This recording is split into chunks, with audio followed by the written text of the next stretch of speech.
earthexplorer.usgs.com। सबसे पहले जो है वो अपने स्टडी एरिया को सेलेक्ट करेंगे, जिसके बहुत सारे हमारे पास ऑप्शन हैं, जिसमें हम एड्रेस भी जगह का दे सकते हैं, पाथ एंड रो अगर हमें पता है वो भी हम यहाँ पे डाल सकते हैं। एक सिंपलेस्ट जो मेथड है वो ये हो सकता है कि हम यहाँ पे वर्ल्ड फीचर्स को हमने ऐड किया अगर हमारा यूएस के अलावा कोई रीजन है जहाँ हमारा स्टडी एरिया है, और फिर हम यहाँ पे नाम लिख के देखें। अगर वो नाम जो है हमारा पोर्टल जो है, जो वेबसाइट है, ये आइडेंटिफाई कर सकती है, तो वो हमें पॉसिबल उसके जो ऑप्शंस हैं वो हमें बता देगी, और उसमें से हम सेलेक्ट कर सकते हैं जो हमारा सही स्टडी एरिया होगा। या एक और मेथड ये हो सकता है कि हम यहाँ पे हमारे पास कुछ ऑप्शंस हैं कि हम शेप को लोड कर दें प्री डिफाइन, अगर हमारे पास कोई शेप फाइल है तो उसको हम यहाँ पे लोड कर सकते हैं, या सर्कल या पॉलीगन जो है वो हम यहाँ से बना सकते हैं। तो चलिए हम एक पॉलीगन बनाते हैं। पॉलीगन को हमने सेलेक्ट किया है, पहला पॉइंट हमने यहाँ पे लगाया है, दूसरा पॉइंट यहाँ लगाया है। ये कीर्तन नेशनल पार्क का एरिया है और हम इसको अपने स्टडी एरिया में रखना चाह रहे हैं, और ये हमारा स्टडी एरिया जो है वो सेलेक्ट हो गया है। और ये हमारे इसके लैटिट्यूड और लॉन्गिट्यूड आ गए हैं। इसमें से अगर कोई हमें सही नहीं लगता है तो हम यहाँ से इसको क्लिक करके डिलीट भी कर सकते हैं। इस एरिया को थोड़ा सा अगर हम बढ़ाना चाहें, आगे पीछे करना चाहें, तो वो भी हम कर सकते हैं। तो ये हमारा एक दफ़ा जब हम मुतमईन हो जाएँ कि हमारा स्टडी एरिया सही तरीके से मैप हो गया है, तो नेक्स्ट फिर हम देखेंगे कि उसके अलावा डेटा के मुख्तलिफ क्राइटेरिया हैं, जैसे कि डेटा की रेंज है। डेटा की रेंज के लिए हम देखते हैं, कोई चलें लास्ट ईयर की हम ले लेते हैं कोई इमेज, और अक्टूबर 1 की हमने ले ली, और वो ये अब हमारी सर्च फ्रॉम से और टू तक है। तो ये अब अगर आप देखेंगे तो यहाँ पे हमारे पास जो डेट आ रही है वो जो सर्च फ्रॉम वाली की है उसके बाद की डेट्स आ रही हैं। ठीक है, तो ये हम डाल देते हैं कोई भी डेट। हमने कोई, अगर आप ये देखें तो कोई हमारे पास 16 दिन की हम स्टडी पीरियड सेलेक्ट किया हुआ है यहाँ पे। अच्छा, इसके साथ साथ अगर आप कोई खास मंथ को सेलेक्ट करना चाहें, मसलन फ़र्ज़ करें कि आपने 4 साल या 5 साल का की रेंज दी है, और उस रेंज में आप सिर्फ जनवरी, या फ़र्ज़ करें सिर्फ फरवरी, या जनवरी और फरवरी, या कोई से भी 2 या 3 महीने आप सेलेक्ट करना चाह रहे हैं, तो यहाँ से आप इनको सेलेक्ट करके बाकी सब कुछ है वो, ये आप सिर्फ उन्हीं को चेक करके रखें।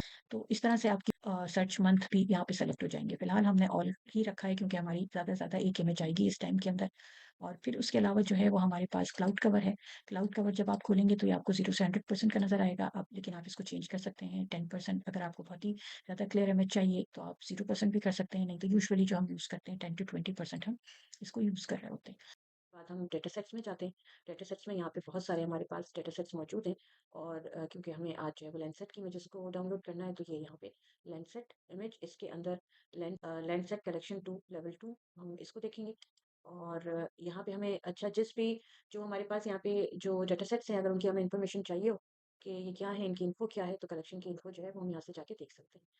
अब यहाँ पे हम देखते हैं कि हम लेंसएट 8 9, ये L2 इसकी यहाँ पे इमेजेस हमारे पास है, लेंसएट 7 की है, लेंसएट 4 5 की है। तो ये हम यहाँ पे फिलहाल जो है वो 8 9 वाली सेलेक्ट कर लेते हैं, और उसके बाद जो है वो हम रिजल्ट्स में जाएंगे। और रिजल्ट्स में जब हम जाएंगे तो फिर उसमें हम जो है वो थोड़ी देरी टाइम लेगा अपना, और उसके बाद जितनी भी इमेजेस हैं वो यहाँ पे ये दिखा देगा। ये जितनी भी इमेजेस आई हैं सारी इस स्टडी एरिया के अंदर आ रही हैं। अब अगर हमें देखना हो कि कौन सी इमेज इनको ये कहाँ-कहाँ पे लाई कर रहे हैं, तो इसके लिए हमारे पास मुख्तलिफ ऑप्शन है। एक ये जो ऑप्शन है ये शो फुटप्रिंट का है, जिसमें वो सिर्फ एरिया दिखा, हमें पता चलेगा कि जहाँ पे हमारी ये वाली इमेज जो है वो जहाँ को इससे वो इमेज को कैप्चर करेंगे। ये आपके पास जो है ये एक तरह से ओवरले इमेज करके हमें आपको दिखा देंगी। और इसके अलावा जो है और ऑप्शंस भी हैं, ये आपका डाउनलोड का ऑप्शन है। तो फिलहाल हम जो है वो सिर्फ फुटप्रिंट के लेवल पे देखते हैं। अब ये वाला जो है इमेज अगर आप ये देखें तो सिर्फ ये हमारे जो स्टडी एरिया हमने डिफाइन किया था उसका एक बहुत ही थोड़ा-सा महदूद एरिया है, जिसको ओवरलैप कर रही है, इसलिए इसने हमारे सर्च रिजल्ट ने इस इमेज को भी शामिल किया है। बट इसकी हमें जो है वो ज़रूरत नहीं है, क्योंकि ये बिल्कुल टच कर रही है, तो हम इसको एक्सक्लूड कर सकते हैं अपने जितने भी हमारे सेलेक्टेड रिजल्ट्स हैं।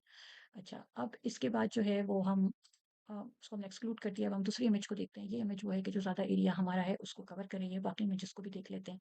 अच्छा, अगर हमारे पास 2 डेट्स की होंगी, हो सकता है उसी पाथ एंड रो की होगी, अगर आप ये देखें तो ये पाथ एंड रोज़ हैं, इनको भी आप देख लें।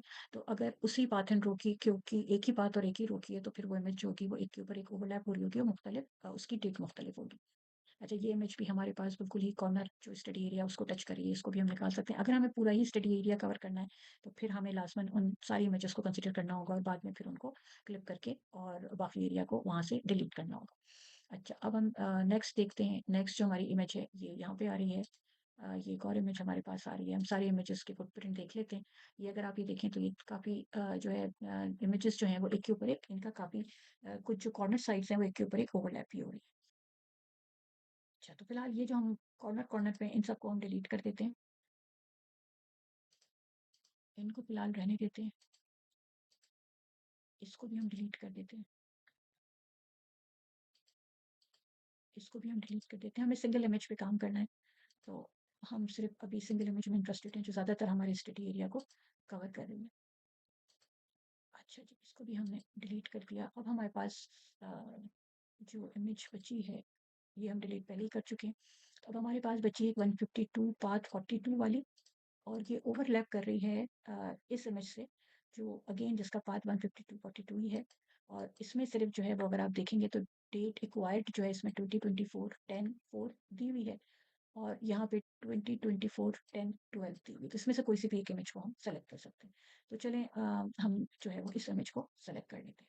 अब जब हम इस इमेज को सेलेक्ट करेंगे तो ये हम डाउनलोडिंग ऑप्शंस हमको दिखाएगा, जिसमें हमारे पास ये ऑप्शंस आ रहे हैं। एक हमारे पास लेवल 2 का सरफेस रिफ्लेक्टेंस के बैंड्स हैं, और दूसरा वो है जिसमें कि हमारे पास लेवल 2 के सरफेस टेम्परेचर के बैंड्स हैं। फिलहाल हम सरफेस रिफ्लेक्टेंस में ही काम कर रहे हैं, तो हम इसमें से कोई भी ऑप्शन को सेलेक्ट कर सकते हैं। हम अगर अपनी फाइल्स को बल्क में भी ऐड कर सकते हैं कि एक साथ हमें जो है वो सारी फाइल्स बाद में हम डाउनलोड कर लें, या हम डाउनलोड ऑल फाइल्स कर सकते हैं, या हम फाइल्स को सेलेक्ट यहाँ से कर सकते हैं। ये सारे इस वक्त चेक हुए हुए हैं। तो जो हमें चाहिए होंगे बैंड्स हम सिर्फ उनको चेक कर लें। अच्छा, फिर इसके अलावा जो है वो एक और हमारे पास जो ऑप्शन है वो ये है कि प्रोडक्ट उसमें ऑप्शंस में हम जाएं, और यहाँ पे भी हमारे पास इंडिविजुअल बैंड्स हमें नज़र आ रहे हैं। तो इंडिविजुअल बैंड्स को एक लेयर बाय लेयर करके हम इनको डाउनलोड करें, या दूसरा ऑप्शन हमारे पास ये है कि हम पूरी ही जो हमारे पास फाइल है, जो हमारे पास जिप की फॉर्म में आएगी, इस पूरी फाइल को हम अपने कंप्यूटर के ऊपर डाउनलोड कर लें। अब अगर आपका इंटरनेट स्लो है तो ये काफ़ी टाइम लेगा, वरना जो है ये आप देखिएगा कि जिस फ़ोल्डर में भी आप अगर इस फ़ोल्डर में नहीं सेव करना चाह रहे तो जिस फ़ोल्डर में भी आप जा रहे हैं उस फ़ोल्डर तक आप जाएँ, और फिर इस इमेज को, इसका नाम ना बदलें, इसको ऐसे ही रहने दें, क्योंकि ये जो इसकी नेमिंग कन्वेंशन है इसके अंदर भी काफ़ी इन्फॉर्मेशन हमारे पास मौजूद है। ठीक है? तो इसको हम ओके कर देते हैं, और ओके करने के बाद हम इसको, ये अभी डाउनलोड हो रही है हमारे पास। अगेन अगर इंटरनेट स्लो है तो ये डाउनलोडिंग में भी टाइम लगाएगी।